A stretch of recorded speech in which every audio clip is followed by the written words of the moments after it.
tell me say I'm fully yours anytime, so fully mine.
Okay, hey, how we all doing?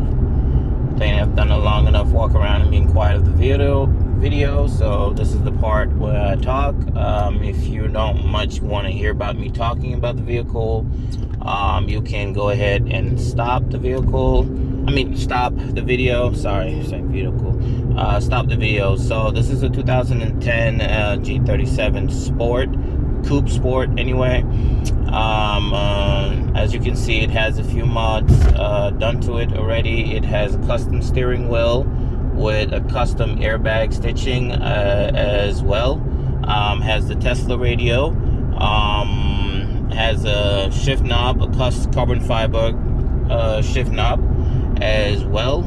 Has the Z1 intake, long tube intake. That is the actual through cold intake for them. The short ones, it's nothing but an intake that sucks up hot air.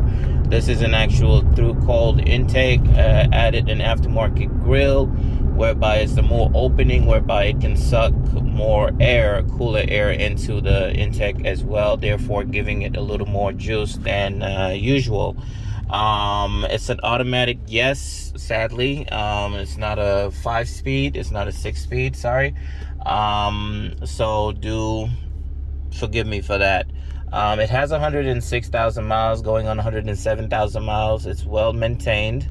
Has minimum to no issues on it. Just body, the body right there, you can see it from the beginning of the video. The front bumper needs a paint job, and it has a little pebble thing going on there. I don't know. Purchased that way from the previous owner. I had not noticed it because when it's more towards the evening, dark time, late basically, let me say, it doesn't really show. So, and when you really wash the car, wax it and all that stuff as well, it barely ever showed. So I didn't really notice it until a day or two later. But the car drives great. The tire pressure sensor light is on as of right now, but I just need to put air in one of the tires. I don't know which one it is, but it goes off at times. It goes off on me, but I haven't had the chance to really go stop at a tire's air pump and put some air in it. Other than that, there's no check engine light. It has no mechanical issues, nothing of that nature. Why am I selling it? I want to get an SUV. Actually, I want to get an Audi Q7. If you have one with similar miles, no issues, clean title as this one is, and a little custom, mods done to it. If it's still stock, bone stock, please consider you'd have to add money, because the steering wheel, the radio, if you just look it up yourself, these two things can, it already costs, because the steering wheel itself just cost about $1,400 if you're buying it even used. It's about $1,600 to $1,700 new, and that doesn't even include the custom airbag. This costs about $300. You can get it as well for about $300 to $300 to $400 new, depending on who you go with and who is making it as well. But it's well made. It still looks brand new. It feels very nice. It looks really good as well.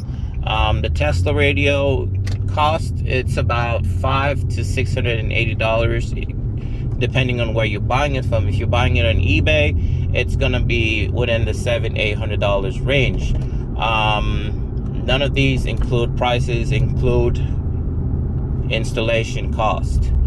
You have the intake as well from Z Motorsport. All these things you can look up yourself if you want to. You can look it up yourself. The Z1 intake from Z Motorsport cost about $480.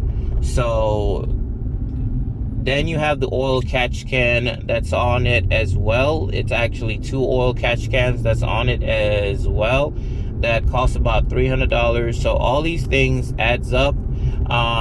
The side skid, the front lip, carbon fiber front lip as well, those are expensive. They're about $180 for the side skids, and it's about $220, I believe, for the front lip. You can get a cheaper brand. Obviously, you can get a cheaper one and all that stuff, but this one, it's a good quality. It feels good as well as it sits good, and it's quite sturdy as well. It has a custom exhaust, but I don't know which exhaust is on it because the previous owner had put it on, and as well as it's been lowered, I believe, an inch or two. And I don't know which lowering springs is on it, but it feels really great. It's very comfortable. There is not a lot of bouncing going on. It's very sturdy, as well as the Megan strut bar that's on it as well. Prevents the engine from kind of playing too much, so it's more sitting, more sturdy than the engine just, playing a lot. All these things cost money, so the asking price, if you think that, oh, it's too much and all that stuff, it's really with the parts, the aftermarket parts that's on it. No, I'm not selling it separately. No, I will not part it out, so please stop asking about that. I'm not doing that. What else should I mention? It has brand new tires. Brakes was done by the previous owner. Brakes and rotors, the whole kit was done by the previous owner. He said he did it about 3 months ago, so I don't know why in the morning it squeals. Only in the morning the brakes squeal when I'm braking. When I'm backing up and I'm braking slowly, the brakes squeal a little bit. It did the same thing with my old Infiniti that I had as well, and it only does it in the morning time when going to work. Other than that, it never does it again. There is no sound whatsoever again. So I don't know why it does that. It could be it's cheap brakes that were bought. I have no idea. Getting to the Tesla screen, it has Bluetooth, navigation, as I showed you. It plays videos, MP3s, and if you want to store videos on the unit, all you have to do is download your musics and whatnot onto a flash drive and basically plug it up to the car, to the radio, and then go to file manager on here, and then transfer, click on the USB stick, and then go to the musics where it's stored, and copy and paste it onto the unit itself where it has its music stored in it. For videos, it'll have a different spot for it, but it will say movies. That's where you go on there and you click and transfer your musics onto it so that it can play. There is a wire, I believe, a ground wire for the video. I think it's blue if I'm not mistaken. I can't fully remember. You'd have to ground that in order to have the videos play while it's in drive mode, because there is a safety feature on there that prevents the video from playing whilst in motion. So do be advised, please, if you do happen to do this, please do make sure that when you are driving, when you are actually playing these videos and whatnot, make sure it's for your passengers only, not for you. Please concentrate on the road so that you don't get hurt, you don't get in an accident or anything of that nature. It's like I said, it has Bluetooth, it has what else? It's basically a tablet. It hooks up to your backup camera if you have one. If yours come with a backup camera, then you can easily hook it up to that as well. And once you go in reverse, it engages, as well as if you want to hook up a front camera to it, you can do so, and then still the same thing, have it hooked up onto it. Therefore, it plays whilst it shows you your videos and all that stuff. You'll have to tamper with the settings in order to have that be showing, but other than that, it's a good unit. It's just like a tablet, basically an Android tablet. That's all it is. And it has a bigger screen. I think it's better than the stock one. Some people prefer the stock radio compared to this for some reasons. There's been complaints about the Tesla screen. A lot of people complained about it because they didn't want to install it properly. They thought they could do it themselves, or two, they got the wrong harness. And now, because that's one default from these guys, they can end up sending you the wrong harness, but you have to make sure to give them all the information. Don't just tell them your car is a 2011 Infiniti G37 and call it a day and think that they'll send you the right unit. You have to tell them the year, the make, the model, if it's a sport or not, if it has the navigation, stock navigation on it, or if it has the backup camera already on it or not. You have to tell them all those things so that they can send you the right harness. When it comes to installation, it's really the wires and all that stuff is really matching. But once, there's a big chance that they might have it pinned wrong. So the best thing to do is when you have it, get it to a professional installer. I'm not a professional installer, but follow instructions and you end up finding what you need to do. So in your case as well, if you're going that route with the installation, please make sure you follow the instructions. Most of the wires are marked to indicate what it needs to go to and what it is for.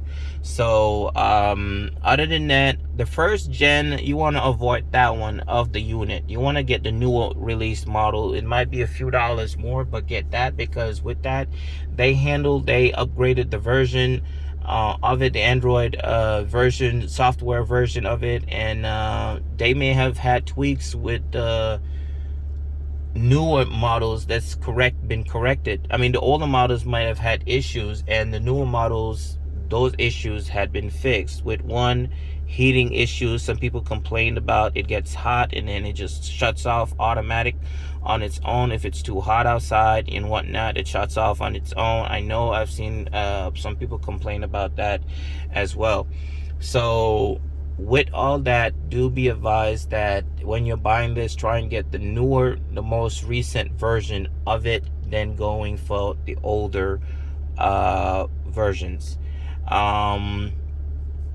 But yeah, other than that, everything should be good to go. The